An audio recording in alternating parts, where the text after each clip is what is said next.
یا ایھا الناس قد جاءتکم موعظۃ من ربکم وشفاء لما فی الصدور، وہ ہدن اور وہ ہدایت ہے، انفرادی زندگی کے لیے بھی ہدایت ہے، اجتماعی زندگی کے لیے بھی ہدایت ہے۔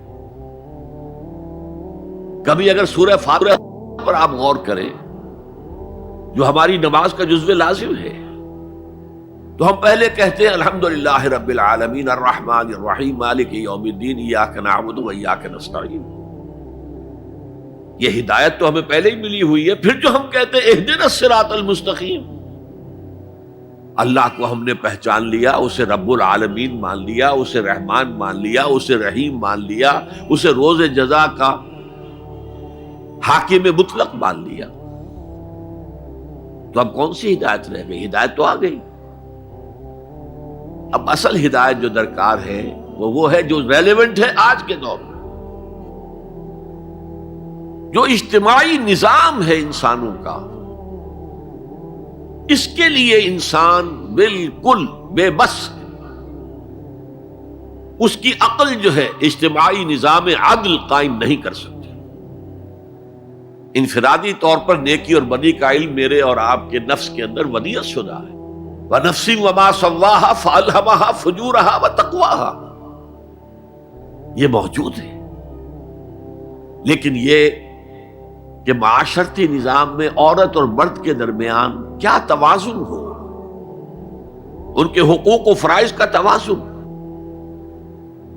دنیا میں کیا ہوتا رہا ہے اور ہو رہا ہے آج بھی، یا عورت جوتی کی نوک کے برابر ہے، کوئی اس کی حیثیت نہیں، بھیڑ بکری کی طرح ملکیت ہے، اس کے کوئی حقوق نہیں، اور یا عورت کلوپیٹرا بن کر پورے ملک کی قسمت کا بیڑا غرق کرتی ہے، انسانوں کے شانہ بشانہ ہو کر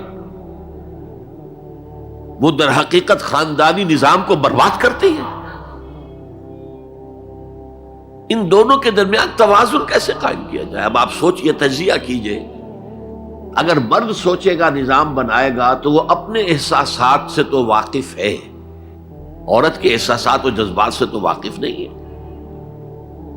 عورت نظام بنائے گی تو وہ اپنے احساس و جذبات سے واقف ہے، وہ مرد کے احساسات و جذبات سے واقف نہیں۔ یہ عادلانہ نظام وہی ہستی دے سکتی ہے جس نے مرد کو بھی پیدا کیا، عورت کو بھی پیدا کیا۔ ایک ایمپلائر ایمپلائی ریلیشن شپ ہے، کارخانے دار ہے، وہ لوگوں کو رکھتا ہے مزدور۔ اب جو بھی پروڈکشن ہو رہی ہے، جو نفع ہو رہا ہے، اس میں کتنا حصہ مزدور کا ہونا چاہیے، کتنا سرمایہ دار کا ہونا چاہیے، کون طے کرے گا؟ یا سرمایہ دارانہ نظام بن جائے گا اور مزدور کمر توڑنے والی محنت کرنے کے باوجود زندگی کے بنیادی جو تقاضے ہیں ان کو بھی حاصل نہیں کر سکے گا۔ میں نے آپ کے ممبئی شہر میں جو اس وقت دیکھا ہے، یہ جو چھوٹے چھوٹے خانے بنے ہوئے کبوتروں کے سے جن میں انسان رہ رہے ہیں اور پوری زندگی ان میں گزارتے ہیں، یہ انسان، جبکہ اونچے اونچے محل موجود ہیں، بڑی بڑی عمارتیں موجود ہیں، ایکڑوں پر پھیلی ہوئی کوٹھیاں موجود ہیں، یہ ہے ننگا کیپٹلسٹک نظام، ننگا عریاں۔ اسی کا رد عمل تھا جو کمیونزم کی شکل میں ظاہر ہوا، ایکویلٹی ہونی چاہیے، لیکن اس کمیونزم نے شکل اختیار کر لی ون پارٹی ڈکٹیٹرشپ۔ تمہیں کوئی حق حاصل نہیں ہے، نہ کچھ کہہ سکتے ہو، نہ تنقید کر سکتے ہو، نہ رائٹ آف ایسوسیشن ہے، نہ right of expression of opinion ہے، بس کام کرو، تنخواہ لو، روٹی کھاؤ، اللہ اللہ خیر سلام۔ یہی وجہ ہے کہ وہ نظام بھی مر گیا۔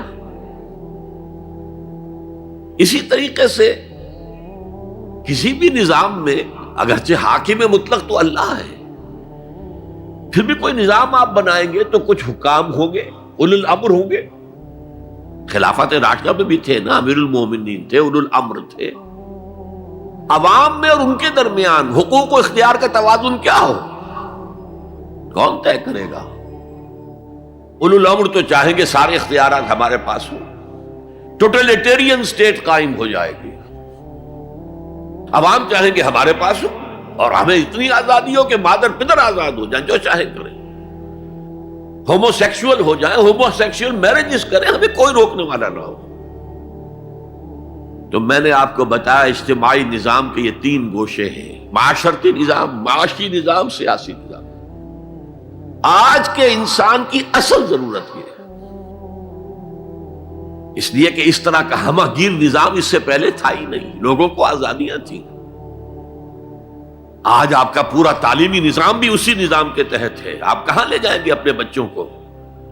آپ ان کے حوالے کر کے اپنے ہاتھ دھو لیتے ہیں۔ You wash your hands of your children. وہ نظام جو چاہے گا بنا دے گا ان کو۔ گلا تو گھونٹ دیا اہل مدرسہ نے تیرا، کہاں سے آئے صدا لا الہ الا اللہ؟ کیا کریں گے؟ انہیں کہیں کسی تہخانے میں تو بند نہیں کر سکتے۔ آپ اپنے گھر میں ٹیلی ویژن نہیں لائیں گے، وہ جا کر دکان پہ دیکھیں گے۔ جب تک نظام درست نہ ہو، اور نظام کی ہدایت ہے جو قرآن نے دی ہے اصل، ورنہ اخلاقیات کا معاملہ میں آپ سے عرض کر دوں کہ یہ تو نوع انسانی کی مشترک میراث ہے۔ سچ بولنا اچھا ہے، جھوٹ بولنا برا ہے، کون نہیں جانتا؟ کیا ہندو نہیں جانتا؟ کیا بدھ مت کا پیرو نہیں جانتا؟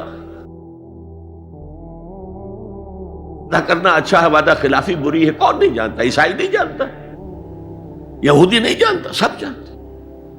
بیسک ہیومن مورالٹی تو ہمارے اندر ہے، جیسا کہ میں نے آیت آپ کو سنائی، وَنَفْسٍ وَمَا سَوَّاهَا فَأَلْهَمَهَا فُجُورَهَا وَتَقْوَاهَا۔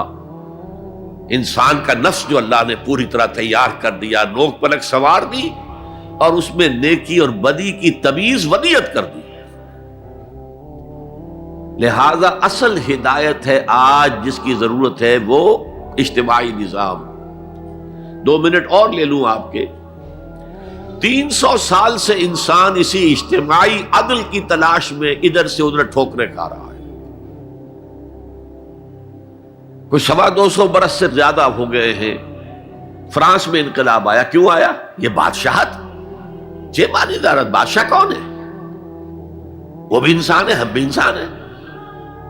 اسے کیا حق ہے کہ وہ حکومت کرے؟ لہذا انقلاب آیا، سخت خونی انقلاب آیا، لوگوں نے چاہا کہ عدل ہو، لہذا فرینچ ریولوشن آیا۔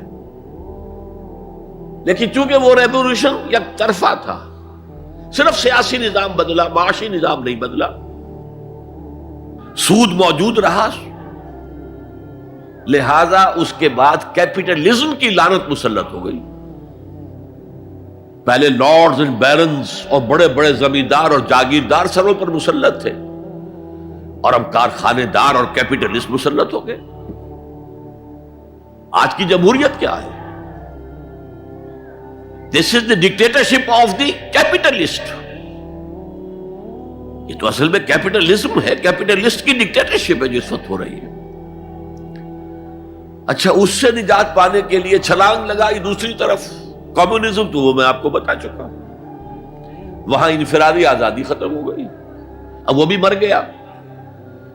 اب فوکو یاما نے تو کتاب لکھ دی اینڈ آف ہسٹری، بس ثابت ہو گیا کہ ہمارا نظام لبرل سیکولر ڈیموکریسی اور انٹرسٹ بیسڈ کیپٹلزم، اس سے بہتر کوئی نظام ہے ہی نہیں، سب ختم ہوگا۔ لیکن ایک نظام ہے جس کا انہیں اندیشہ ہے، جو ابلیس کی زبان سے اقبال نے کہلوایا تھا، ہے اگر کوئی خطر مجھ کو تو اس امت سے ہے جس کی خاکستر میں ہے اب تک شرار آرزو۔ خال خال اس قوم میں اب تک نظر آتے ہیں، وہ کرتے ہیں اشک سحر گاہی سے جو ظالم وضو۔ بڑے نیک لوگ بھی موجود ہیں، لیکن بحیثیت مجموعی امت کا حال کیا ہے؟ جانتا ہوں میں یہ امت حامل قرآن نہیں، جانتا ہوں میں یہ امت حامل قرآن نہیں ہے، وہی سرمایہ داری بندہ مومن کا دین۔ جانتا ہوں میں کہ مشرق کی اندھیری رات میں بے ید بیضا ہے پیران حرم کی آستین۔ پیر ہیں، مرشد ہیں، ان کی آستینوں میں ید بیضا نہیں ہے، حضرت موسیٰ والا۔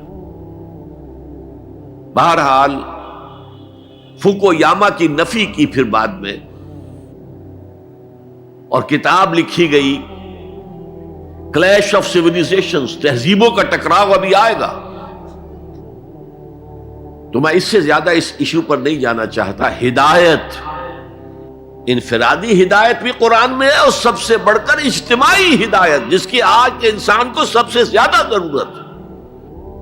The system of social justice جو صرف اللہ دے سکتا ہے، اس لیے کہ کارخانے دار بھی اسی کی مخلوق ہے اور مزدور بھی اسی کی مخلوق ہے. جو اولو الامر ہے وہ بھی اسی کے پیدا کرنا ہے، اور جو عوام ہے وہ بھی اسی کے پیدا کرنا ہے. مرد بھی اسی کا پیدا کرنا ہے، عورت بھی اس کی پیدا کرنا ہے. جیسے ایک حدیث میں آتا ہے الخلق عیال اللہ، تمام مخلوق اللہ کے کلبے کے مالک ہے. وہ عدل دے گا، وہ سوشل جسٹس دے گا، وہ توازن دے گا آپ کو معاشرتی نظام میں، معاشی نظام میں، سیاسی نظام میں. اس کا نتیجہ چوتھا جو نکلے گا رحمت للمومنین، اب وہ رحمت ہوگی آخرت. جیسے حضور نے فرمایا الزہراوین نام دیا سورہ بقرہ کو اور سورہ آل عمران کو. الزہراوین، زہرا کہتے ہیں بہت تابناک حضرت فاطمہ زہرا رضی اللہ تعالی عنہ. الزہراوین یہ دو بدلیوں کی صورت میں میدان حشر میں ظاہر ہوں گی، اور جو ان سے محبت کرنے والے تھے ان پر سایہ کریں گی، جبکہ کسی کے لیے کوئی سایہ نہیں ہوگا.